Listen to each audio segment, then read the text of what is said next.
Inside the Birds is back. What's going on, everybody? It's Geoff Mosher and Adam Caplan, our middle of the week tape review podcast. We'll go through the All-22 and what our league sources have told us about the Arizona Cardinals 33-26 win over the Philadelphia Eagles. They lost, but as we talked about in our last podcast, Adam, a lot of positives for some young developmental players, including the quarterback, Jalen Hurts. We'll get into that. It's Dallas week also, by the way, as we kind of look ahead just a little bit. And this has to feel like the strangest Dallas week ever if you consider what we thought about this year, right, going into it. Eagles, Cowboys, maybe jockeying it out for first place there or the division title again, and it winds up being like the exact opposite. I know everybody's still in it, but it feels like it's either going to be a Washington or New York operation here. Just weird. Well, again, there's so many things that could happen. First, the Giants, they've been on this. They've taken a nosedive. They're tied with Dallas, right? But those three, the Eagles, Dallas, and the Giants have the same losing. They have the same amount of losses. The Eagles just have that tie, right? That gives them a half game back. Washington 6-8. They're not playing well either. It's like, if you would have told me 6 wins might win this division, it's actually possible. Certainly possible. 7 seems more realistic, but we'll see what happens. Well, the only team that can clinch – the only team that can clinch this weekend is Washington. Correct. And if Washington wins the Giants – I don't think Washington winning is enough. I think they need the Giants also to lose or tie. But they would have – Washington would be 7-8. Right. Oh, yeah, Dallas would have to Dallas – Dallas is 5-9, right. So if Dallas wins, if Washington wins, Dallas loses, they win the division.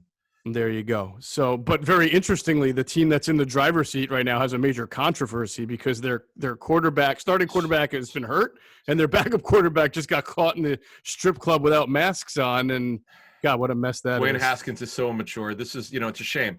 Loses all this weight. They thought maybe the light would go on, and then he's a knucklehead. It's like, dude, what are you doing, man? Come on. Yeah, it's sad to see that. I mean, especially when you consider the fact what his coach had to overcome cancer, and he's out there being irresponsible. Do you notice over time with Doug Pederson in his 5 years, how many off the field issues have we dealt with? Like, have the Eagles dealt with? Very few. Yeah. Very few. Yeah, almost all of them go back to – well, there were a couple with Nigel Bradham that were minor. With the Cabana boy, right. I knew that was coming, yeah. Yeah, but there was also the gun in the airport, and then there was a time where he was sick. Was that last year, and he didn't notify enough? He didn't show up, right. And then also Josh Huff, his 2016 went through the gun thing. He wasn't drafted by this regime, but guys that this regime brought in, not a lot. Not a lot. And that's can't think of it. The Fletcher Cox weird situation, which we don't need to get into. That was a year ago or 2 years ago. I think that was last year, and maybe in the off season of last year. Yeah, that was. Thank goodness. Thank goodness that didn't go anywhere. Anyway, right.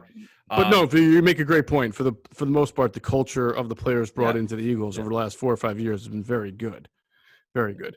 All right, so and we'll get into the Dallas showdown more in the preview. I just think it's just interesting that it just doesn't feel like your typical end of the year Eagles Dallas week. I don't think much of the talk is going to be about Dallas and how we match up and how they match up and how it's just totally different.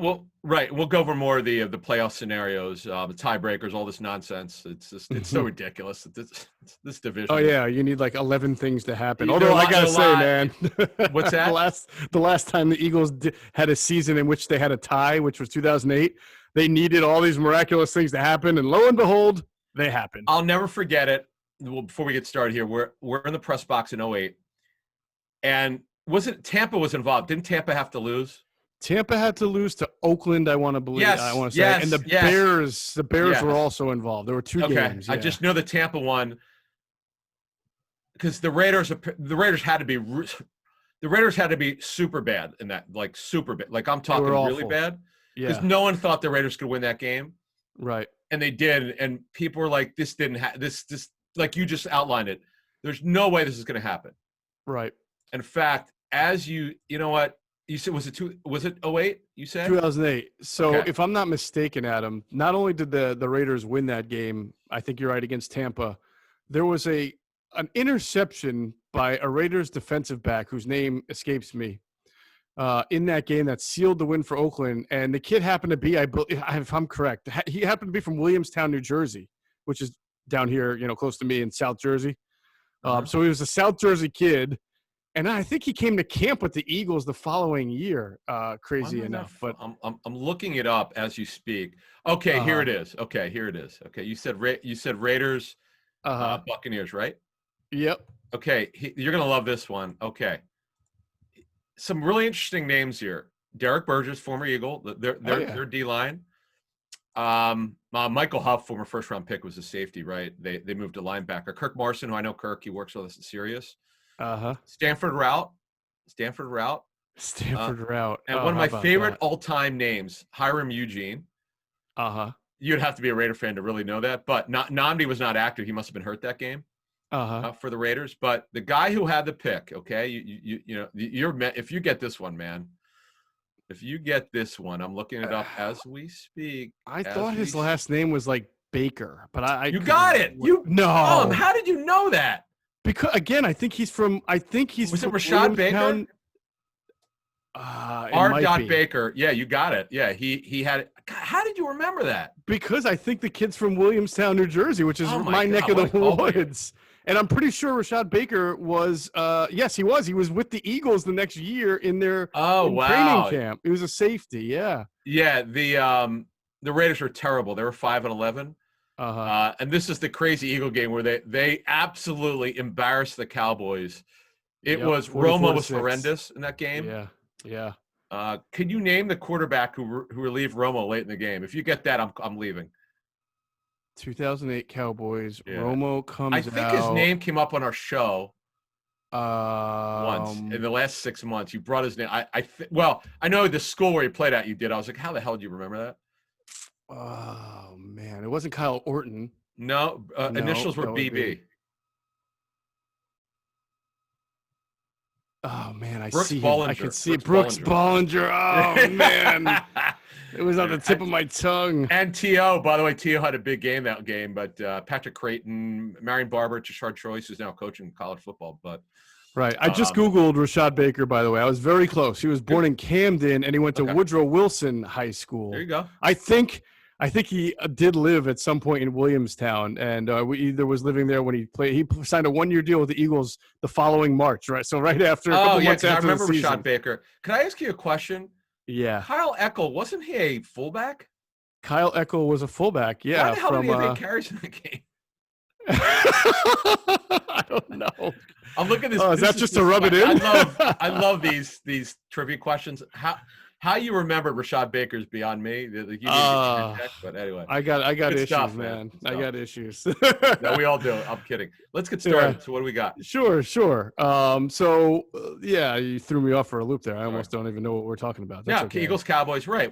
Eagles Cowboys. It just doesn't have that same feel for it. But it's different. Look, it's weird though, but yet it's the game's going to mean something. Do you notice they moved the Washington game to 4 Eastern? Yes. I love it. I mean, it's such a slop fest, but hey, good. Okay. That'll be an interesting game, Washington versus Carolina, especially if Alex Smith can make it back. I'm talking about two guys between Smith and Bridgewater that would love to just hit 10-yard passes all day long. I know. And I don't know how for the life of me, Rodgers scores on his first drive, and then after that, he couldn't throw another touchdown pass. Yeah, that Carolina team is tricky. There have been some games where they've given teams fits, and then there are games where they just haven't really been competitive. So exactly. All right. So let's get into this game breakdown. Actually, real quick, I want to remind everybody, go to the Inside the Birds YouTube page. We've got great ITB TVs the last 4 or 5 weeks. I mean, if you're still in the fantasy football championship game this weekend, check out our interview with John Hansen. A lot of good advice and tips about what to do, not just players, but also what your mentality should be when you're setting your lineup. By the way, I was a top 5 finisher in our DraftKings DFS. Damn. Finally. I was very determined. Do you remember who you started? Oh yeah, I was really. I started the Bears running back. Montgomery. Oh my God, I had Singleton. I mean, not Singleton. Yeah, Montgomery. I had Kyler Murray, DeAndre Hopkins. Bengals defense actually got me some defense because they played well. They I couldn't won. believe it. Wait, did you start? You probably overspent everywhere else and took a cheap defense. Exactly. Right? And I knew the Steelers were struggling. I took Deontay Johnson. He had a touchdown and like 7 catches. He was the only guy who actually played for the Steelers. How many points did you score? I was in like the 150 terrain. Yeah, because to win these contests, you got to be in like the 180s, be the number one team, and normally, yeah. That's good, man. Nice work. Yeah, I was very proud of myself because I've been pretty awful all season long, and I was very determined this time. What else? Let's see. We've talked with Kevin Nagandi, Greg Cosell on Jalen Hurts, Joe Bannero quite a while ago. So there's a lot of good content on the old YouTube page. Well, and you could hear him when he talks about Wentz. Mm-hmm. Joe is one of his biggest supporters. He still is, but Joe told me at ESPN he thought he'd be a Hall of Famer. He had those kind of traits. He could be a Hall of Famer. He had the traits. Right. And I remember him saying on our show, I think it was this particular show, it can't just be one. It can't just because he's regressing. There's got to be other reasons. Mm-hmm. Here we are. And also make sure you're checking out our Sunday pregame show. We've had some really good stuff. Man. Adam, if most people don't know, Adam actually came close to calling this game on the head. You had picked the Cardinals to win, 30 – I think you said 34-21, and it was 33-26. No, I had it 33-24. 33-24, right. It was 33-26. Was that the score or something like that? 33-26, yeah. Okay. I said the two things I said. I think Murray could throw. No, I said Hurts would have over 40 pass attempts. He had 44. Yep. It just went like I thought it would, but I didn't expect. I did think the Eagles might get blown out when they're down 60-0. I'm like, wow, it's going to go just like I thought. Maybe they'll come back and make it close, but that's not what happened. Right. They actually could have won the game.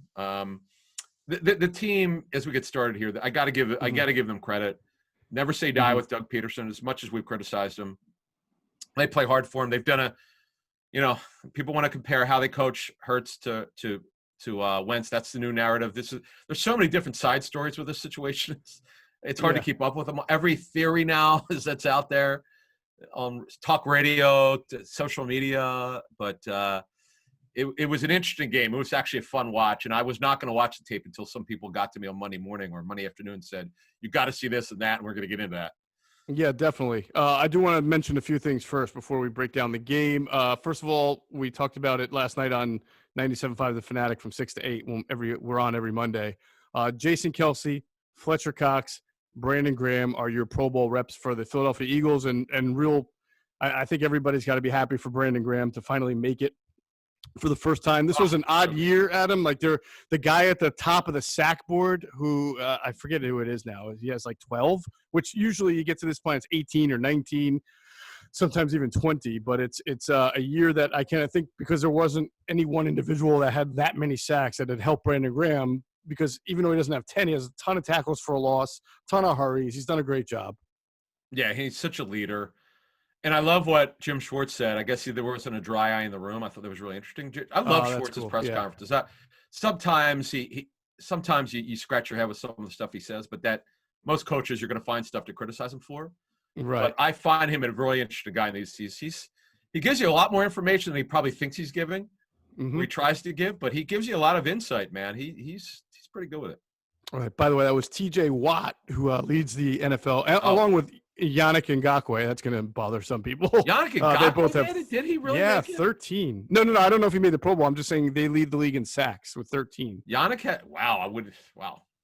I wouldn't have guessed that too because I've barely heard his name all year. Wait a minute. But but he's with the Ravens. Yes, he is with the Ravens. How the hell did he get 13? What? I'm just showing you what I'm looking at. I'm looking at the sacks leaders on NFL.com. I just don't know how it's the quietest 13 sacks I've ever heard in my life. Totally agree. I mean, Hassan Reddick has 11 now. We got 5 in one game, but yeah. It's amazing because he had 5 in one game, right? And then Myles Garrett, who had 9 in the first 6 games, slowed down. But the word on Reddick is he's actually been good all year. Because you remember, right? He's been with a bunch of coaching staff. He was a tweener. He wasn't big enough. Mm-hmm. He's fast, but you didn't know they were using him at inside linebacker previously in the 34th. He's not an inside linebacker. Right. He's a twitchy outside linebacker. Yeah, he's not the biggest guy in the world, but he's relentless. And look, they finally found a home. But anyway. Yeah. So where are we at here?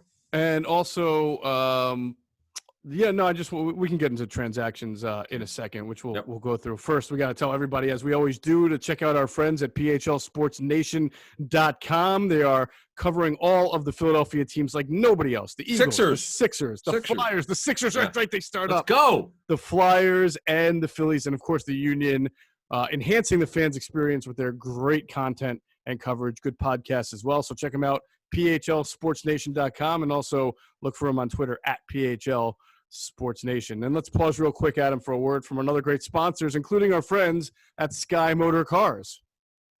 Okay, some transactions, Adam, real quick. Of course, the Eagles activate Desean Jackson into the 21-day window, and it would just be so appropriate in 2020 if him and Alshon Jeffrey were your starting two wide receivers in the season finale.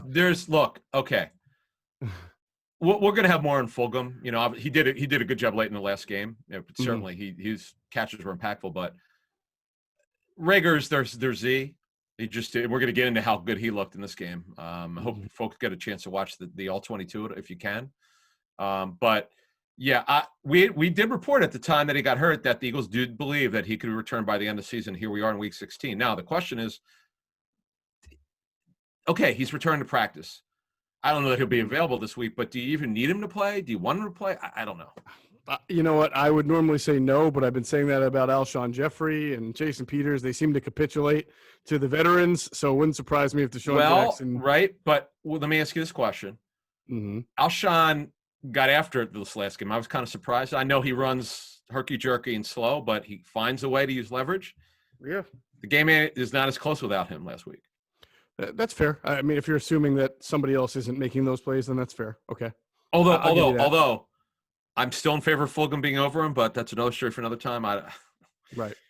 This has been a weird year with this football team. Anyway. Yeah, another offensive tackle gets signed. Casey Tucker gets signed to the practice squad. Last week they had signed a kid from Washington, Ross Pierscherbacher. So I always like that the Eagles take this tack of just, beefing up with as many offensive linemen. They need them. Again, if somebody gets hurt, where are they going? There you go. Well, maybe we'll see, because one of the 4 protected players again is offensive tackle Prince Tega Winago. So, you would have to think he might be next up at tackle if there's an injury to Mailata or to Matt Pryor. It's a tough deal for him. He's a long-term major project. He's got the leg issue that he had in college. In terms of how strong is that leg that was surgically repaired, I don't know. Right. But as you said, they keep protecting him, so they know they want to try to develop him. Jordan Howard, it's interesting before we get started on our film notes, but I just do wonder, this is a game that could be high scoring on Sunday at Dallas. Boston Scott's barely doing anything. His impact really is in the pass game, if anything, and also as a returner, because they're not they just don't have anyone else. But I do wonder, since they keep protecting, why don't you just bring him up and let him back up Sanders, have a power speed combo like they did earlier. Yeah, I guess so. I mean, look, we don't know what he looks like on the practice field, to be honest. We've seen 2 runs, so that he had against looked good against Green Bay, but he did look good against the question though: why do they keep protecting him? Yeah, I mean, if they do have an injury, well, that's true. They protect him, but they got Scott. They got Clement. Was he active? I can't remember. Was he active or inactive? Wow, that's really weird. I don't know. I guess they're worried about maybe in the middle of the week if there's COVID or if there's you got to have a running back. So, but if they're fine, then they don't need him. Yeah, I guess that's the case. All right, Caleb Wilson and Rashad Smith, the linebacker. Caleb Wilson, the tight end, also protected. So we will that kind of wraps up their transactions up till now. We'll get into the offense and the defense in our film notes. First, remember to download the top-rated DraftKings Sportsbook app right now, and you can use that promo code ITB to get all of your sign-up bonuses. Get all of those sign-up bonuses using that promo code ITB at the top-rated DraftKings Sportsbook app. Okay, let's start with the Eagles offense against the Arizona defense. You were right about this, Adam, that Arizona was going to come after him, and it was going to force a lot of opportunities on the outside, and Jalen Hurts was going to have to throw the ball because we knew Arizona was going to score some points too. And, boy, he threw the ball really well. 44 passes, no interceptions. We talked about that big key part, that he didn't throw any interceptions despite being So seeing a lot of blitzes and having to make some things happen there. Just one guy told me that there was only one pass that might have been intercepted. It could have been, I guess, one over the middle. But other than that, only probably had 5 inaccurate throws that you would call. One to Goddard was just way over his head on a short pass. He just hurried himself in the second half. There's some timing throws because he's new to these pass targets, which you were going to have. But overall, he was fantastic. He went. It's interesting because sometimes he processed so well. He got the ball in the middle of the guy's route, who was ever the intended pass target, and he just played a very efficient game. He was really, really solid, fairly accurate. Now, where he didn't do well, he missed Reagor for a touchdown. Reagor beat Pederson, beat the pants out of him. He beat him on a post route. It would have been a touchdown. Oh, I know what you're talking about. Hurts was late. I mean, clearly was late. He was a beat late, and Pederson was able to recover. If you want to know why the Eagles drafted Reagor in the first round, 2 plays. That play, he beat Pederson, his acceleration, and the play to the left. I know the deep over. Yeah. Oh, yeah. He drew a penalty. He drew a PI. Boy, they went after Patrick Pederson this game. He had a bunch of penalties. They got 20 as Drake Kirkpatrick. They got him. Yep. I'll tell you what. This is Reagor's best game as an Eagle. So explosive. In the open field, he just outruns everybody because his acceleration's unlike anyone they've had here other than Desean. It's pretty damn special, and he looked damn good in this game. It's funny because you and I were saying in our previous show last Friday, they got to get the ball in his hands more. Well, they did. They tried, and they did a better job of it. Yeah, and he should be fine on Sunday. He missed the last part of that game. Oh yeah, that's right. With an ankle injury. Okay. Fulgham actually came in and made a few nice catches there. Normally that would be Reagor, but I'm told he's fine. There was an exam on the ankle. It came back negative. Everything's good. Good. So that's important because look, this is going to be a throw ball game, I believe. I don't know about 44 attempts, over 40, but I think it's going to be 35 to 45 that area for him. And they need everybody. They need Reagor. But just getting back to Hurts, sure, they had some designed runs. He also had some plays that they broke down. The quintessential, and I as soon as I saw it on tape, because I was told Monday afternoon, you got to watch the play to Hurts, the 42-yarder. That was a Patrick Mahomes second reaction breakdown play. It breaks down. He escapes the defender, and he sees Hurts break open for 42 yards. Yeah. That was beautiful. That's what happens when you keep your downfield focus, and that was a good job by Hurts. It was. I'm curious. I guess I get more curious as he plays well. And of course, maybe I won't ask this question in 2 weeks because maybe he won't play well either Sunday against Dallas or the following Sunday against Washington. But, as we reported, almost everybody we spoke to labeled him as a round 3, round 4 guy. The Eagles went and took him high too. And I wonder if there was something that was missed in the evaluation, or we just don't have a big enough. Is there something he's doing now, maybe that people weren't able to see because of the offense that he played? Yes. He did not. There were not. It's confusing because some people think Lincoln Riley's offense has got a lot of pro concepts, but you did not see him settle in the pocket as much as he's doing now. Like you just didn't see this on tape. And unless you see him make a lot of NFL-type plays, you're not going to draft him in the first 2 rounds, despite his obvious arm talent. Oh, the other problem is mechanics. I'd mentioned the Senior Bowl. He had a bad Senior Bowl week. I think that put him out of I think that locked him out of the second round, other than a team like the Eagles who said, we're not going to let him drop to anyone else. We're going to go get him. Okay. Look, right now, you got to say it was a good decision. We didn't. Okay. Well, exactly. I put that an asterisk. They got this is not, he was not supposed to dress this season. This was not supposed to happen. Or if he dressed only before the Hurts package, which we saw early in the season. But hey, it is what it is. He's been damn good. He's so far ahead of where you would think he would be based on the way he was used at Oklahoma. I mean, 16 rushes per game, 16 plus per game. But, to answer your question, you wouldn't, if you graded him off this Arizona game, you'd say this guy's a mid-first round pick. Because you got everything: size, arm strength. Yeah, he's not super fast when he runs with a football, but he's tough.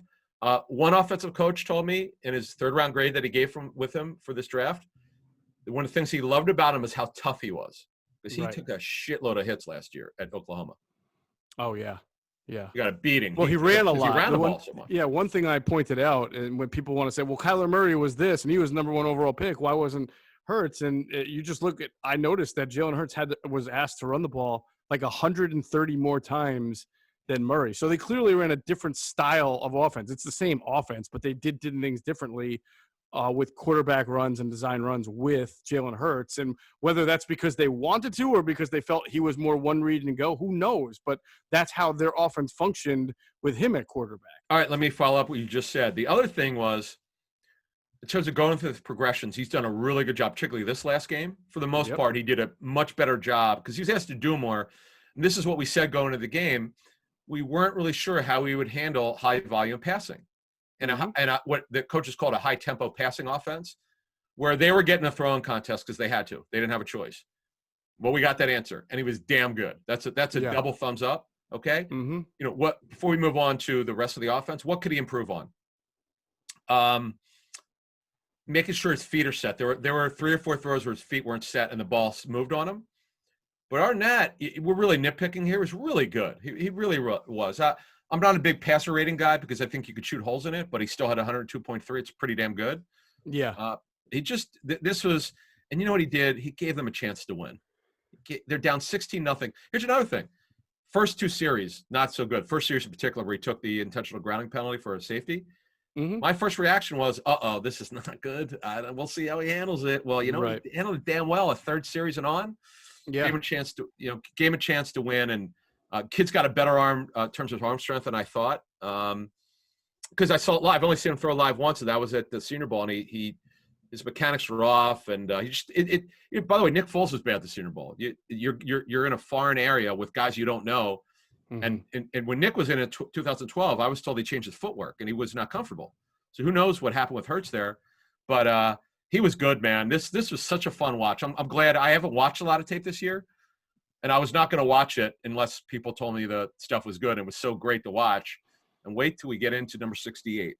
Yeah, before real quick, I'm going to take probably a second look as the week goes on, because what I'm really interested to see is, because I was so impressed with his ability to put the ball down the field to different targets, right? That clearly shows that he's seeing the field more than just one guy. He doesn't lock in. 9 guys caught balls in this game, by the way. Right. And I want to see from a downfield standpoint if there were a lot of plays where guys were missed, or if he was just on target the whole time, because he really did a nice job from week 1 to week 2, talking about starting, of making that development from a guy who first start ran a lot, hit the middle a lot, to someone who had to open it up and was able to hit the outside. So I was really impressed with that. Well, if you do look at that, what you'll see is you'll notice some of the incompletions. He put it in the area where they could go get it, but the defender used leverage and used his arm.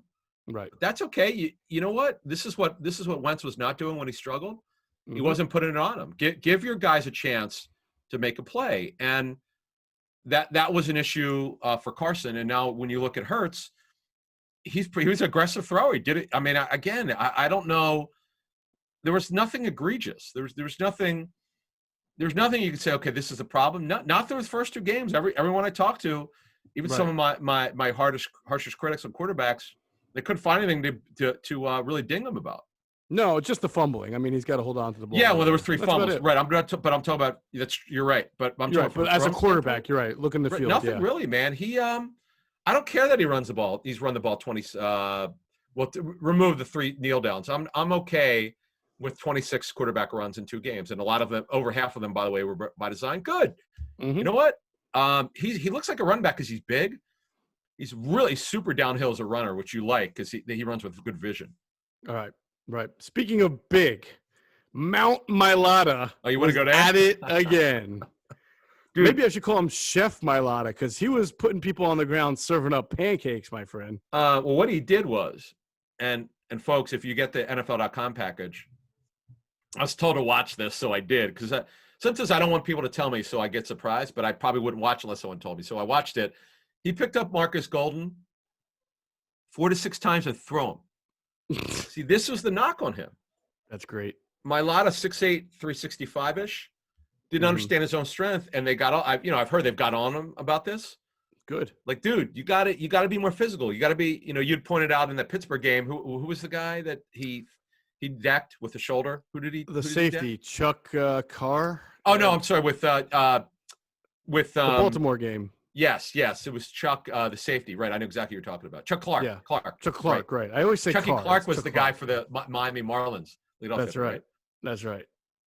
But no, you're right. So yeah, he's something else. This is by far his best game as an Eagle. This is, I was told, his most complete game as an Eagle. Mm-hmm. And he finished. And here's another thing he does, which is another scouting term. He hunts guys to knock over. You'll see it. You can only see it on the All-22. You can't see it on TV. Yep, he's looking for guys to deck. He was never like this to start this, like earlier in the season. Mm-hmm. This is special. He looked like an All-Pro in this game.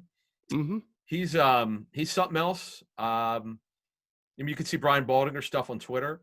Yeah, he's the ball of clay. You got to continue to mold him. Exactly. And if you look at where he was when the Eagles scouted him at the regional combines, they went to his workout, and the way I understand it, Geoff, now this is what I was told 2 years ago, but I'm pretty certain it's true.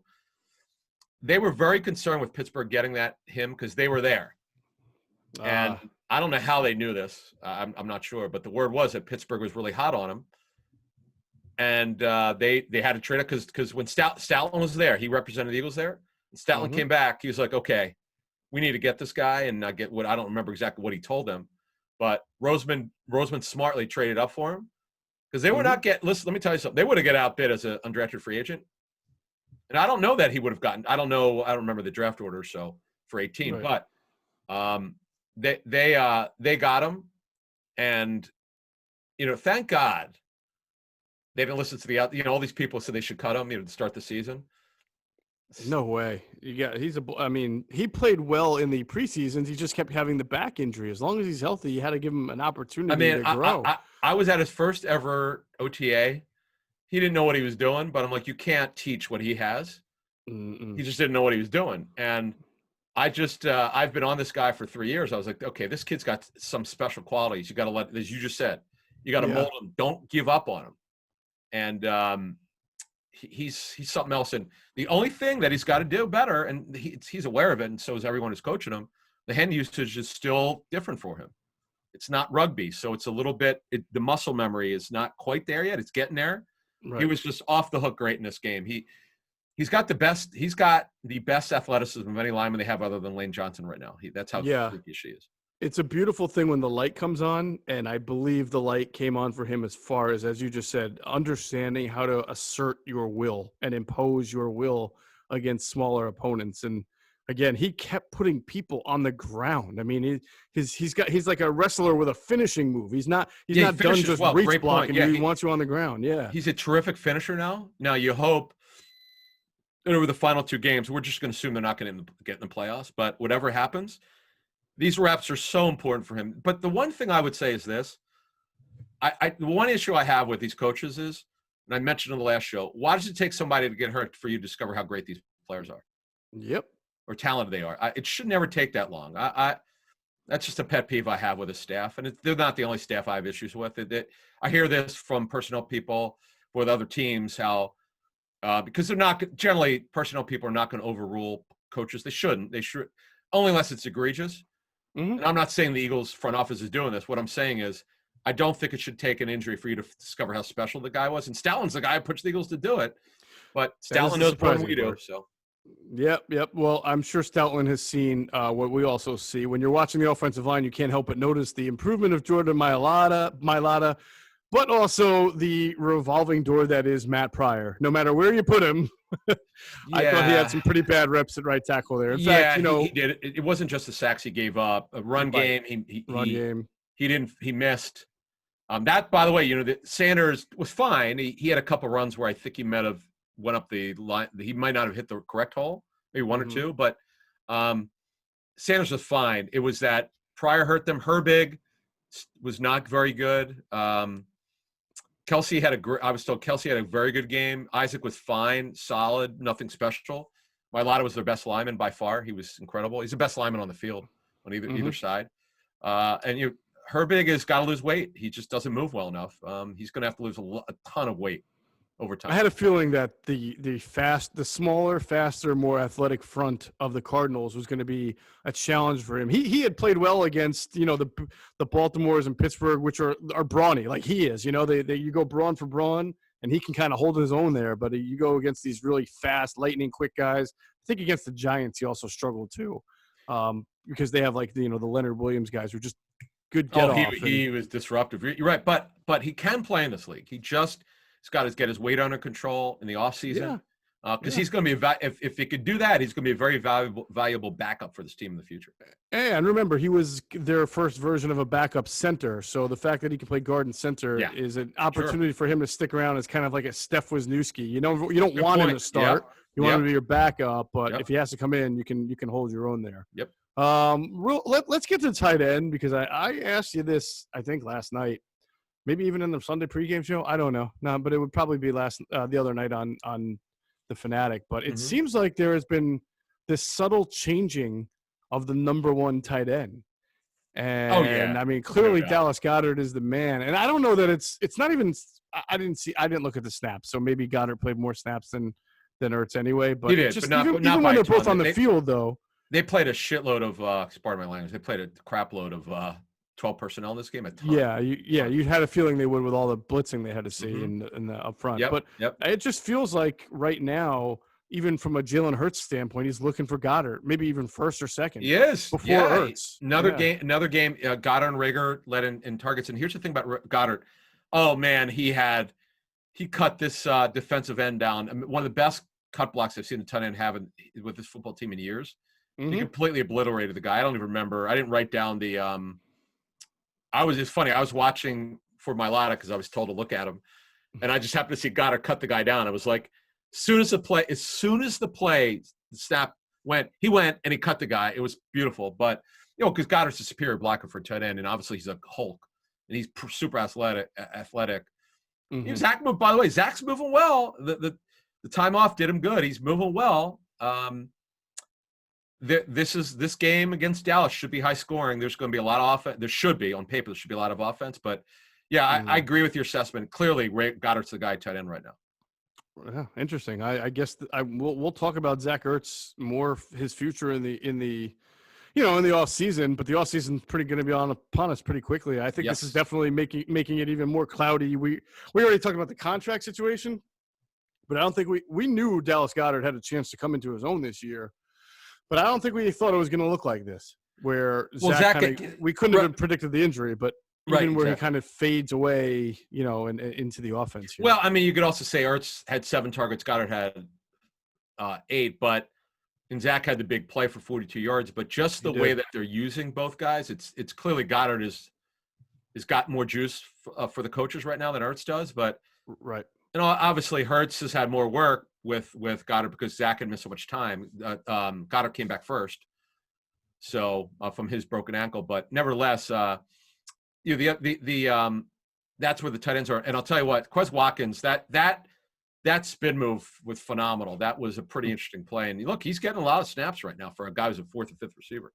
He absolutely is. And then again, we talked about Desean Jackson coming back, but with Reagor now playing the Z and Alshon at the X and Quez Watkins giving you a little bit more speed in a variety of ways, I just don't know that there's no chemistry, by the way, with Hurts and Desean. They have not been able to throw the ball to each other or practice on the same teams.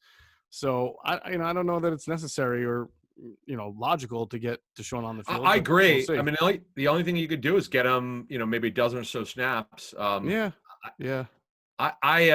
it's a tough call for Pederson here because they got this thing going on with Hurts. Boy, they called a good game again, and now you got to indoctrinate somebody else in the offense who's probably not going to play a lot anyway. Now, again, we're assuming he's going to play by week 17. It's just too early to know exactly when he's going to be ready, but they would not have designated for return unless they thought he'd be able to play in the final 2 games. Right. So we'll see. Desean didn't need surgery. He could run. He's been running. He's everything I've heard is he's looked good. Okay. All right. Look, as you said, they don't have any chemistry. They've never worked together before, other than maybe training camp. But as a third quarterback, how much work they would have gotten? Yeah. So, plus, if you're Desean, right? I know I said this about Alshon, but there's even fewer games left. Yeah. If you're Desean and you're pretty sure you're going to be looking for a new employer next year, don't you want to be doing that like completely fully healthy? Is it really worth it for him to go out there and potentially suffer another injury I don't know. as he's probably going to be right? And then the other thing is how much is he really going to get on the field? But if for Desean, the only benefit you have is you want to show that you can run. And if you remember before Desean got hurt, remember how annoyed we were? Some of the routes they were asking him to run were short. Yep. Like why are you making him a possession receiver? This of the many issues we had with their play calling and play design earlier in the season, that was one of a multitude. I didn't understand his usage before he got hurt. Anyway. Yeah, no doubt. All right, the holidays are here. I mean, man, Christmas right around the corner here. For most people listening to this, it's still a couple days away, but you never know. So if you're even looking for a late gift, make sure you're checking out manscaped.com and use that promo code ITB to get yourself 20% off and free shipping. 20% off. That's huge. And free shipping at manscaped.com using that promo code ITB, and you can get a variety of their products that fit nicely into that stocking. It's not too late, so head on over to manscaped.com right now. Use promo code ITB and get yourself a nice gift for the holidays for either yourself or somebody that could use it. Let's talk about the Eagles defense, Adam. And, the repetitive theme is this. They fought hard. They gave up a lot of points. They were kind of – Arizona was spotted, too, on the intentional grounding and then spotted a touchdown off the botched punt. So that helped set up a touchdown. And the fake punt that went for a big yard also helps put Arizona in good field position. So, I mean, there were some opportunities that were not necessarily the fault of the defense. I thought they battled, though, especially in the back end. They did.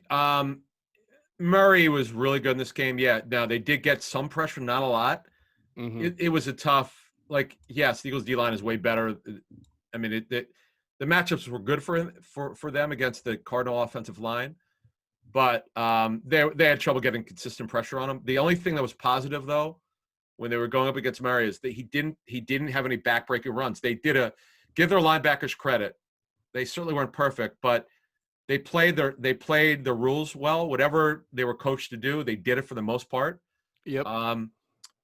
They did get some pressure. They did force some turnovers. That was good to see. I just knew it was not going to be a game where they're going to be able to get to him. It's really hard. He's so elusive. Yeah, there's one play that bothered me, though. It bothered me that he had the zone read touchdown. I think that was right after the fake punt, right, where he ran in.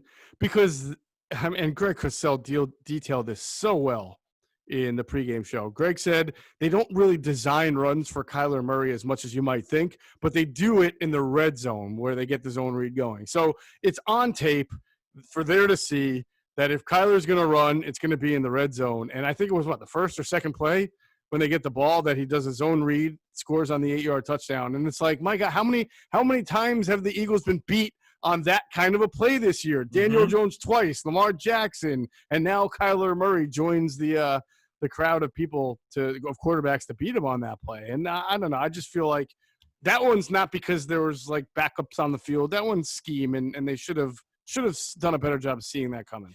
Right. Just a couple of notes before we get out of here. I was very surprised that Mills lined up at mostly safety. I didn't see. Shocked on that. Yeah. That was that was a stunner. I can't argue because Jaquette played fairly well. Here's the thing, and he'll be better with it.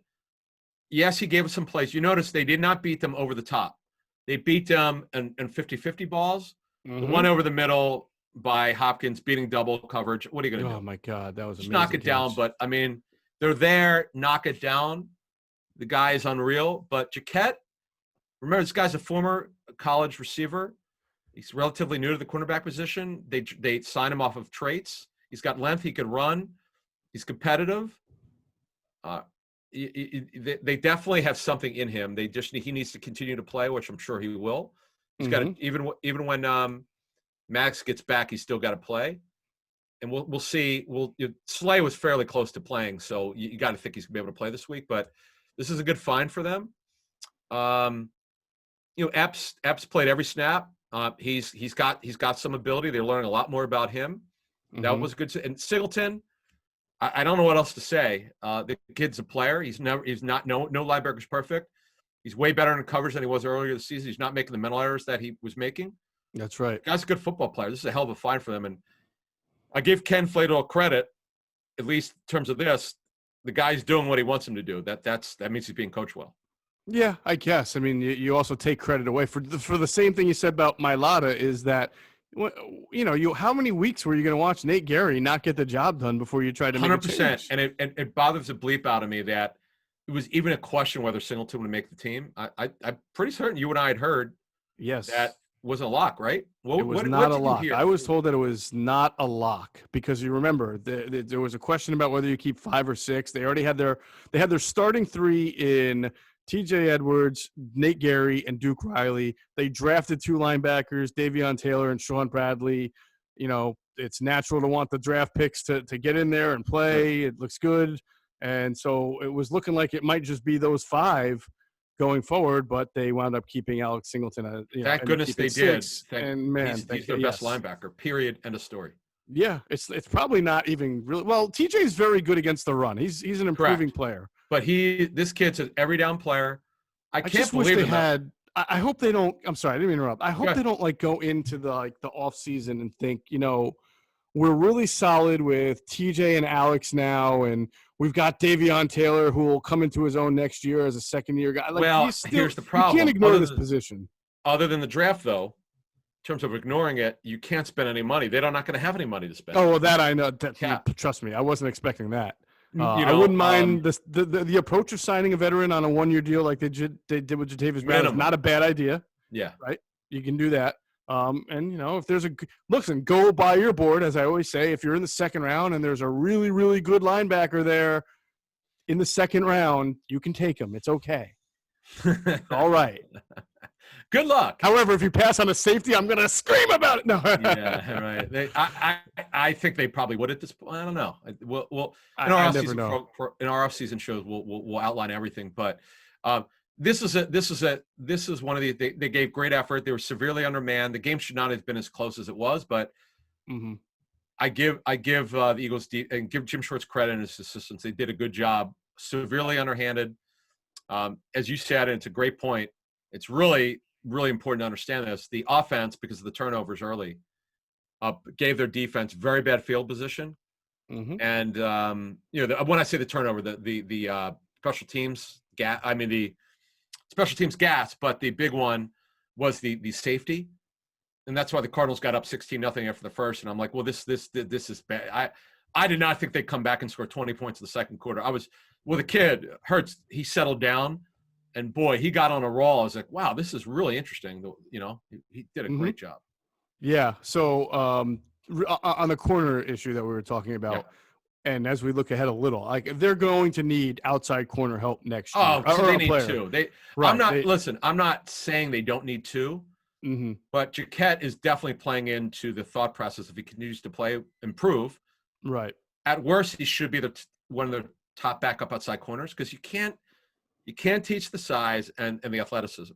Right. You want Slay. Yeah, you're going to have Slay on the outside. Maddox you hope Maddox will be in the slot. Yeah. He's in the slot. So I may have to start. If the Eagles have a top 7 pick, I may have to start the old Patrick Surtain train for the Philadelphia Eagles. The Patrick Surtain Jr., not his dad. Oh, his junior. Yeah. For the Eagles. But the history, and one team was telling me this, the history of top 10 corners is not very good around the NFL. Some team did a study they gave me. That is fair. That's fair. All right. Well, I did check in with a few college scouts on Patrick Surtain, and I do hear what you're saying about the first round pick, top 10 issue, but scouts really like him. So we'll see. There have been some good first round corners. First top 10 corners. So if it's there and he's the best player, you take it. All right. So that'll finish up our talk on the Eagles defense. Of course, we'll be back soon with our Eagles-Cowboys preview at the end of the week, as we always do. That's going to do it for this edition of Inside the Birds, the leading podcast in Eagles intel. Big thanks to our producer, Hunter Brody. Check out Sports Talk with Broads on YouTube, and also check out his Twitter account, @Broads81. And as always, we thank you for flying with us inside the Birds.